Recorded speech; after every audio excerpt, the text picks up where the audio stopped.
Heavy rain hit the subway train windows hard. The sound was loud and scary.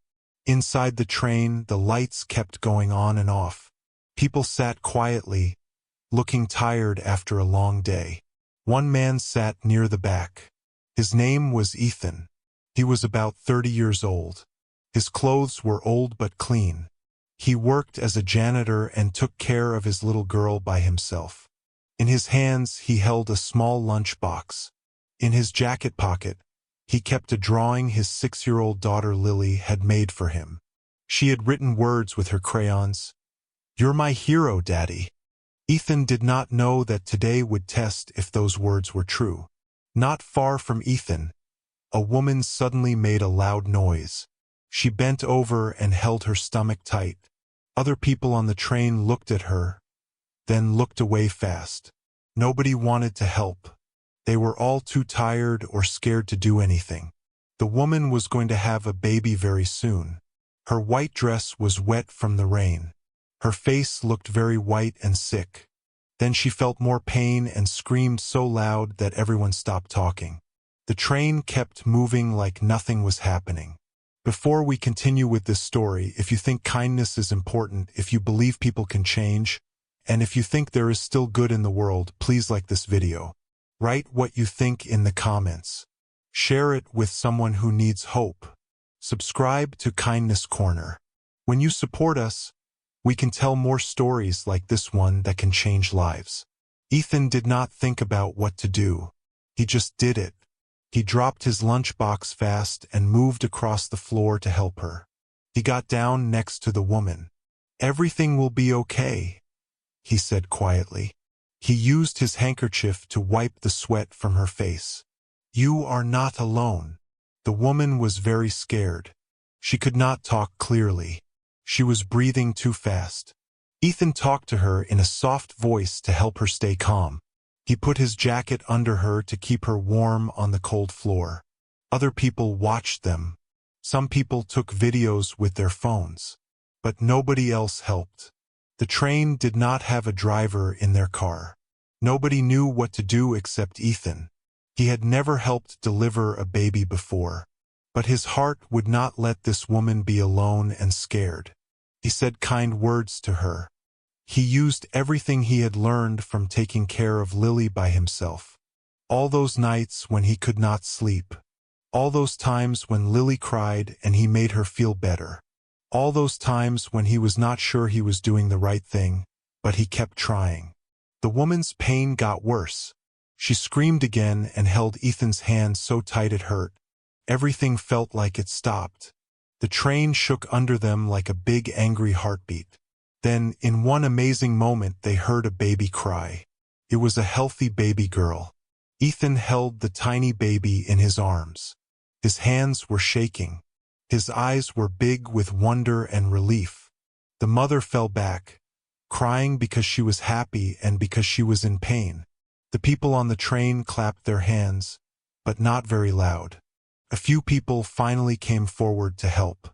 Ethan wrapped the baby in his jacket very carefully. He remembered how he used to wrap Lily's doll just to make her laugh. "You did it," he told the woman. He did not know how much those 3 words would matter later. When the train stopped at the next station, paramedics ran in. They took the woman away gently. She held her baby in her arms.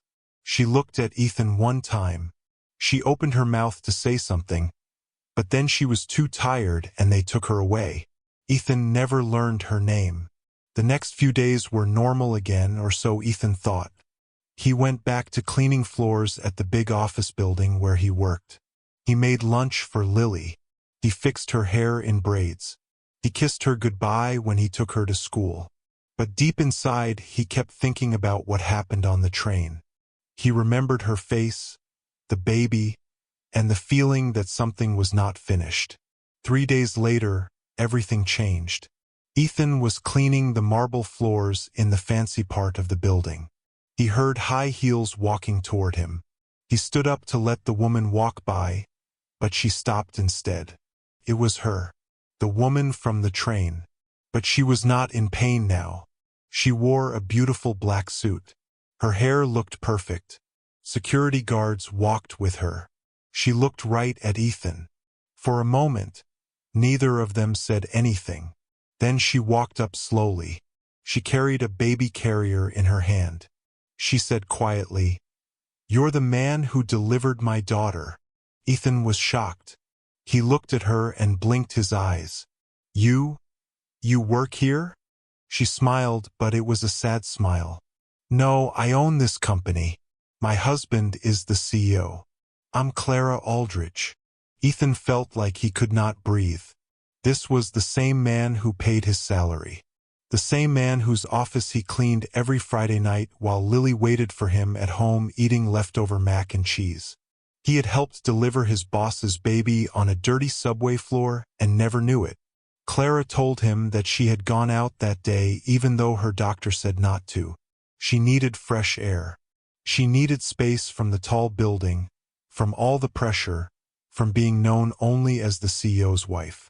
When her baby started coming early, she had no one near her except a stranger whose heart was bigger than any job title. What happened next surprised Ethan more than what happened on the subway. Clara and her husband asked him to come to their office. They did not want to scold him. They did not want to get mad at him for talking to her. They wanted to thank him in a real way with deep feeling. The CEO had always seemed cold and far away to Ethan. Now he shook Ethan's hand with both of his hands and said, "You didn't just save my daughter's life. You reminded me of something I had forgotten. Real strength comes from being humble." They wanted to give him money. Ethan said no. But then they did something better. They gave him a full scholarship, not for himself but for Lily. Her future school would be completely paid for. They gave him a better job in the company. He would help manage the building with flexible hours. It was a job with respect. A job that let him spend more time with his daughter. Clara even became like a teacher to Ethan. Sometimes she asked him to speak at the company's charity events. He would share his story to remind people that being human still mattered. But Ethan never let it make him think he was better than others. He knew that being a hero was not about getting attention. It was about being there when no one else would be. It was about stepping up when the world steps back. And that little baby girl he delivered? They named her Hope. If this story touched your heart, if it made you believe again in heroes you cannot see, or if it reminded you that kindness still matters, please like this video. Share it with someone who needs hope today. Subscribe to Kindness Corner. Let's spread light in a world that really needs it. Special request. Tell us in the comments about one time when a stranger changed your life in a way you did not expect. We read every story and your words inspire millions of people.